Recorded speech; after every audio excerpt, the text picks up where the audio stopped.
Hello, everybody, to another episode of Yoyotalk. This time I am talking to a guest that has been on the show before, or rather on the Through Lich's live show. He was there in Leipzig at the German Masters. Of course, I'm talking to the one and only Jeffrey Peng. How are you doing, sir? I'm doing excellent. Yourself? I'm fine. Cool. All right, before we go into the big questions, I will head over to the ever so popular Yo-Yo Expert Forum because there you started a thread called We Aren't Fooling Around Either on April 27th, 2015. You posted some pictures of a titanium yo-yo, and then someone asked, what, where'd this come from? So um, where did this come from, really? Oh, it's kind of a long story, but I actually posted. I have the story up on the website, but the website's not open to the public yet. But I guess I'll try to make it short. But in around like 2003, I was trying to make a titanium yo-yo with two other of my colleagues, and we were going. We made a few yo-yos before with this like machine shop, this local one, and this another company bought them out, right? Okay. And essentially, what happened is that we contacted them. We said, oh, "Hey, we're still interested in making a yo-yo," but they didn't want to do it anymore because the company that bought them out, they said that we were too small production because this was like a huge, like they were making airplane parts for Boeing and all this stuff, right? So they turned us down, and then we had to try to find a new shop. And even though that sounds simple, finding a machine shop to first do titanium, and then second of all, that can make a yo-yo that's smooth, that actually understands what that means, that's like a whole, it's like a can of worms. So we went through like, uh, honestly, I contacted probably like 30 machine shops, and only like two of them were even remotely interested because a lot of them were like, oh, we don't do titanium, it's too difficult, or we don't have the tooling for it. Until there was two shops. One of them we kind of work with, but they ended up not working out in another shop. We tried with them, and then so we went ahead with that for like probably like 6 months to a year. We were trying to get this yo-yo to work until they finally gave us like a few prototypes, and of course they vibrated, which is like the worst thing to ever happen, right? So yeah, so then we continued trying to work that out, and then they finally said that yeah, we can't do it, it's too difficult. So I was like kind of pretty upset with that. Like, I mean, we spent a lot of money. Like, I spent a lot of money personally, and then my two partners I was working with, they kind of lost interest in the project. Like, one of them's not really a yo-yoer, and the other one is like I guess he kind of lost interest in yo-yoing in general. So, it was pretty frustrating at that point. So then, um, at that point, I was in school. I had like a really rough relationship. It was just like a mess. So I kind of put it on the back burner and kind of just like, okay, well, this project probably won't ever happen.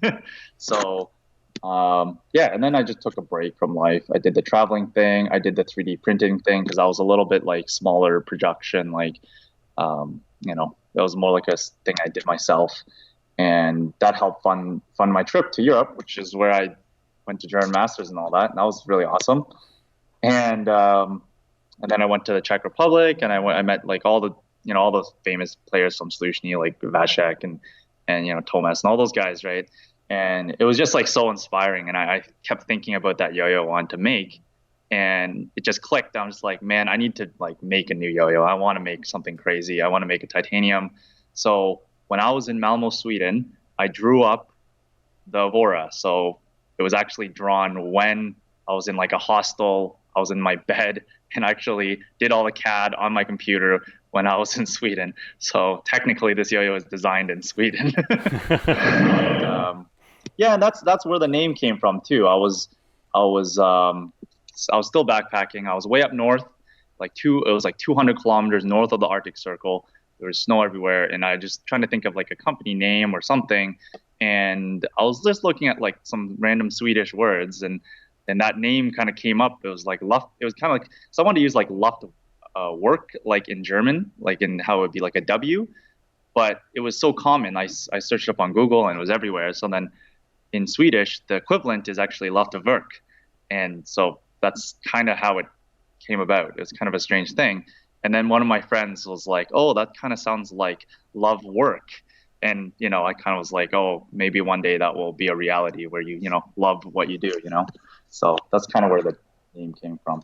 And then, yeah, eventually someone gave me a lead on a machine shop. Who's made yo-yos before, which is like the number one most important thing. I got in contact with them. They sent me a prototype. They were like stupid expensive. They were 3 times as much to make compared to my local shop, and they were 20 times as much to make compared to an aluminum yo-yo. So it's like the cost is ridiculous to make this thing. Like it's insane. But I ended up just getting a full-time job. Like I'm working full-time trying to fund this thing. Like I'm literally working full-time trying to make these yo-yos happen. I maxed out a few credit cards, all that good stuff just to try to make this work. But, so that's kind of the full story of it, and here we are trying to sell these yo-yos. So hopefully people like it. And, I've been putting a lot of effort into it. Hopefully that kind of shows. It's like a premium product, right? So that's kind of the story of it. All right. So there's some feedback. Oh, is it better now? Yeah, now it works. Yeah, a lot of questions already got answered because one of them was where was the name coming from? Because obviously, as a German, I know that a W should have been used instead of a exactly. Yep. Instead of a V. Mm-hmm. So, but yeah, if it's Swedish, then kind of like IKEA, right? IKEA. Yeah, IKEA is Swedish. They have some weird words. That's why it's kind of like cool to me, I guess. Right. On the matter of the yo-yo itself, you posted a lot of images on the website on your Facebook page, and the viewers are seeing the logo right now, and obviously the yo-yo itself. Tell us a little bit about the design choices that you made in that yo-yo. Yeah, it is a kind of a somewhat controversial design choice, I guess, but it's a lot more like it's a lot of hard lines. So a lot of yo-yos released nowadays are very soft lines. You don't really see the lines; are not like as aggressive. So I really wanted a yo-yo with really nice lines, but at the same time, I didn't want it to like be super sharp and like hurt you. So when you actually catch this yo-yo, it's super comfortable. Like you'll have to kind of have one to know what I mean, but it's super comfortable even with the hard lines. I guess the design language is more, it's inspired by like architectural brutalism, which is very like concrete blocks. It was really popular in like the 50s, 60s, and 70s. I don't know if they still do it now, but a lot of like, very hard edges. And that's what I kind of tried to convey. And that's what happens with like, the little middle part, the nipple. It's really like just hard, it's very, very like, yeah. If you could see it, I have one right here. It's just very lot of hard lines. So, which is kind of cool. I think it looks pretty cool. So it's kind of controversial because like every yo-yo nowadays has a flat hub, so you can do a finger spin. You can still finger spin this pretty well actually, but that's kind of like my personal design choice, I guess. Okay. You mentioned already the hub, the nub, and it was. I read some of the forum posts about it, and it really was controversial. Is there more than just the design reasoning behind it, or is there some technical reason, axle threading, something like that as well? You know what? Like you can fit. There's a big axle in this, so there's no way you could strip this. This is actually I believe it's a 12 millimeter axle, so that is massive compared to like if you look at other yo-yos nowadays, they're using like 6 millimeter axles, so that's like half the size. You'll never strip this, and it's titanium, so it does help in that aspect. And yeah, like it just gives a lot of meat to hold on to. Like you could probably do a flat hub with a yo-yo like this, but I just want like the first one to be like completely problem free and like just super indestructible. Like if you like a titanium yo, people are gonna spark these. People are gonna like walk the dog on these. So it has to be pretty durable. So Okay. that wasn't really the main reason behind it, but that's a benefit of it, I guess. All right. Apart from the yo-yo, which is titanium, we'll get back to that a little bit later. Sure. You also will include something more that is peculiar, and that is an all ceramic bearing, right? Yeah. So that's kind of an interesting choice too. Um, yeah, actually, it's funny. I first saw these at German Masters. One of my friend had one, and I asked about it. I tried it. It was a really nice bearing, and I tried it and I asked about it, and yeah, so that was my first exposure to it. It was a full ceramic bearing, and I guess the main reason people don't really use them is for two reasons. One of them is the cost. They're like super expensive. I mean, if you want to buy that bearing just as is, I think it's like somewhere between $25 to $30 each. So and like the wholesale price is not that far off of that either. So the second reason why people don't really use them is they're a bit brittle. So you have to be careful what kind of bearing seat you put it on. I actually designed the bearing seat on the Evora to be like slightly looser than normal. Like it's obviously not like super loose, but you can either take it off your finger or use like a bearing tool and easily take it off. But I don't know if you know, but like ceramic is really brittle. So if you think of something like a ceramic teapot, if you drop it, it's just gonna crack. So compared to like something that's metal. So if you use pliers to try to take it off, there's a pretty good chance it can crack unless you're really gentle with it. But if you use a bearing tool, it's fine. So I think that's the reason why that people don't really use them is mainly just durability and price. But I mean, the upside is that they're great bearings. They're relatively quiet, and you can wash them with water and soap. Like you never have to worry about rust or anything. They'll never rust because it's a ceramic, right? So. Oh, sounds really awesome. Yeah. Getting back to the titanium, you already said that it is crazy expensive and I guess also hard to manufacture or work with. Very difficult. Yeah. Why? Where does still the fascination for titanium in the yo-yo community come from then? Um, that's a good question. Well, I mean, there are definitely benefits to using titanium. Like, for example, if you look at this yo-yo here, this wall right here, it's actually I believe it's like 0.45 millimeters thick. So it's less than half a millimeter thick. And if you actually think about that, that's like super thin. And you would think that it'd be all wibbly and wobbly and it would break if you just held it. But because it's titanium, it's so ridiculously strong. You could actually put 300-pound weight on it. I've done the simulations. You could put something, I think it's like 200 to 300-pound weight on it, and it still wouldn't bend because it's titanium.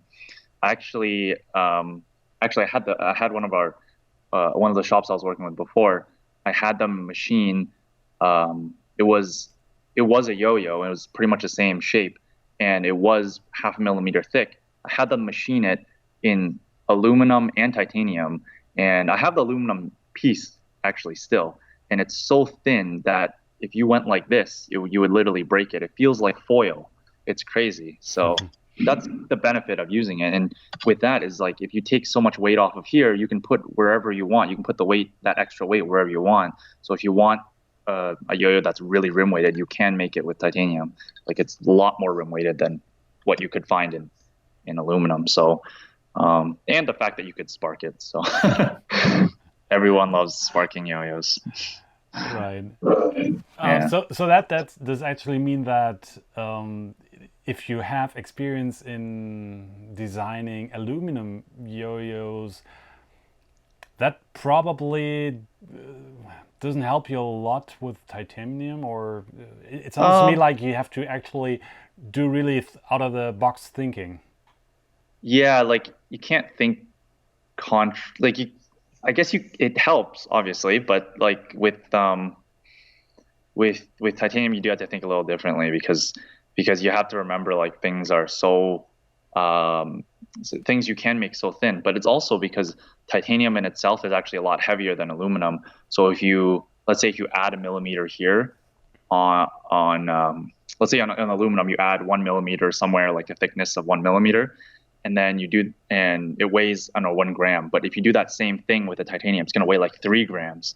So it's really weird. And it's funny because I'm so used to kind of designing titanium yo-yos and stuff, because that's what I've been messing around with for the last like 6 months.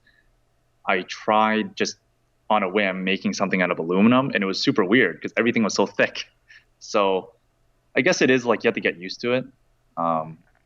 But I think if you have experience designing aluminum yo-yos, you could design titanium yo. It's just the price and finding a shop that'll do it, and it's all the can of worms. Speaking of price, it was mentioned on the Yo-Yo Expert thread that it's going to be below 300 US dollars. Is that right? Yes. Yep. There is an official price. It's 270 for this version, and I have another version. It's actually like kind of a special release, so people will find out about that when the website opens. It's a super special finish. It's a pretty expensive finish again, but it's just something I wanted to do because it was so cool. Our finishing company in the US, they said, like, because I was looking for something like super slick, super slippery, because when you're grinding, you want something that's super slippery, right? So I decided to go with that finish, but it's pretty awesome. Until when do we have to wait to find out about that very special finish? Well, actually, the website's going to open up on Wednesday at 8:30 Eastern Standard Time. So once the doors open, you can take a look at whatever we have to offer. So there's going to be all the yo-yos are going to be all for sale. So it's going to be kind of a free for all if you want to buy. Whoever, it's first come first serve. I think it's going to be like I don't think it's going to like crash or serve or anything. Like I don't think it's going to be that crazy because again, it is still a pretty expensive product. It's a pretty niche market on who's going to spend that much on a yo-yo, right? But I think there'll be enough for everyone that wants one. All right. One of the pictures that was posted showed a person named Tiffany hard at work or hardly working. Who is that? That's my sister. And she's a yo-yo designer as well? No, she's actually helping me. So she's an industrial designer, but she helped me with the package design with one of the pretty intricate drawings on it. So there was she's more familiar with like Rhino and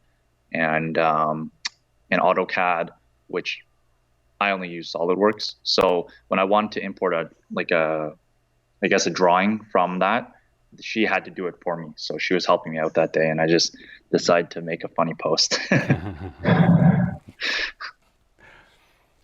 Okay. So 1st of July, $270. International shipping hopefully is available. Yes, it is. Yeah, I've been trying to price that out because some people were asking me about it, and so I've been working on that. Someone did ask me today about shipping to Asia, which is pretty insane. That people because I mean I'm kind of how much I've posted all this stuff is like mostly I've been posting it on Facebook in the BST group, and that's usually like American players and stuff, right? So it's pretty cool that even someone from Asia or like Europe is contacting me about this. So that's pretty cool. How much will be available? How many? There's going to be 35 of the purple ones, and then only 15 of the special edition ones. So that's gonna be pretty wild. I bet.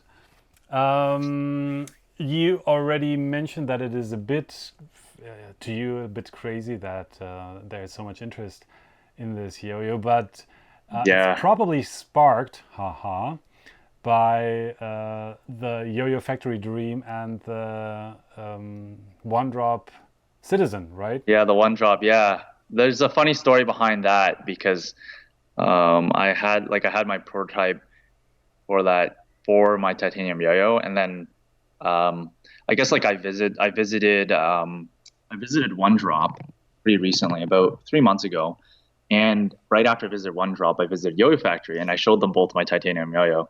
So, and I told Ben, I'm like, hey man, you should make a titanium yo-yo. Like, it'd be sweet if Yo-Yo Factory actually made a titanium yo-yo. And yeah, I guess he liked the idea. I mean, he hasn't made a titanium yo-yo since I guess the Catch 22, which was years ago. That was like what's that, 8 years now. So And that's pretty awesome that he actually. and there was the ricochet. Oh, the Ricochet, right? Yeah, yeah, the Ricochet, yeah. So I guess that was like an undersized yo-yo. So I think he wanted to do something more like competition full size, you know. Yeah. So yeah. Any thoughts on those two other on these other two designs? I they're I was hoping that Yo-Yo Factory would, or one of them would do something a little more like wild, I guess. But they're both of them they seem pretty similar. I don't know. I haven't really looked at either one of them, but I did buy a Dream. It's in the mail right now. It's coming to me right now, and hopefully I can buy the One Drop one, but I'll see how I'm doing financially. But yeah, they both seem like more like competition oriented, full size, like 56. I believe they're 56 diameter. So yeah, I think hats off to them. Like I love both of those guys. I love Sean. We talk a lot. Like we message each other once a day or once a week, sorry, and we just kind of ask questions and see where we're at with our titanium yo-yos. And yeah, so it's all it's not like we're compete like it's not like we're super rivalry with each other or anything. So. I think I saw a post from One Drop about the Luftverk, Luftverk, Yeah. the other day. So that made me Yeah, they think. did. Yeah, and it's funny because I only noticed that like yesterday that because I was just going through their feed. I'm like, oh, I didn't even realize they posted this. So Yeah, awesome. It's good to hear that there's, with even if there's, if you're aiming at the same niche and high-end customer group, so to speak, then yeah, that there doesn't seem to be hard feelings or anything. That the community is no, I still don't. working. Yeah, I think I mean, it's all about having fun. So in the end, it's all about just supporting the community and having fun. So, I mean, it is kind of weird because they're like these big kind of companies, and I'm just one guy. So it's kind of, I guess, in a way, intimidating, but kind of like David and Goliath kind of thing. But we'll see how it pans out. Do you know that or do you think that this is just a craze phase, a fad, so to speak, or will titanium yo-yos be a more regular thing in the future for the yo-yo community? Um, I think it will only be a regular thing if the price comes down because, I mean, even for me personally, if I wasn't making a titanium, I wanted to buy one, like spending $300 on a yo-yo, like I couldn't be doing that every month or like every 3 months. I couldn't be doing that. That's quite a lot, right? I mean, it's still a lot different than spending $60 on an aluminum yo-yo, right? So I think the price would have to come down, and I think that's one of my goals too, because with this company, with Luftverk, I want to make only titanium yo-yos. I will never make an aluminum yo-yo. I don't have any interest in making an aluminum yo-yo. So hopefully with time, and maybe I'll gauge the interest. I can try to make an aluminum or a titanium that's slightly like lower in price, as long as I do bigger volume, right? So yeah, so I don't know. It's tough to say, but I think people do like titanium yo-yos, and again, it's a cost thing. So we'll see what happens in the future, I guess. All right. Last question. The website is loftwork.com, isn't it? Yep, just like that. Yeah. Okay. All right, you hear it, kids. Check out loftwork.com on July 1st to be one of the first to get a really cool titanium yo-yo for just under 300 US dollars. And maybe if you're quick enough, you'll be able to get a very special edition, which Jeffrey didn't really want to reveal yet. But as it is just a couple of more days, I think we can wait for that. Jeffrey, thank you very much for being yet again show host or co-host, or no, what are you? A guest? Yes, I am the host. Guest. You are the guest. I am the. You're the host. Yeah, I am the host. You are the guest. One day I'll be the one interviewing you. All right, and I'm looking forward to that. Until that, check out the website. I said it already. Check out the Facebook page. And with that, I hand over the screen to my guest for final words. Thanks for having me. It's been an absolute pleasure.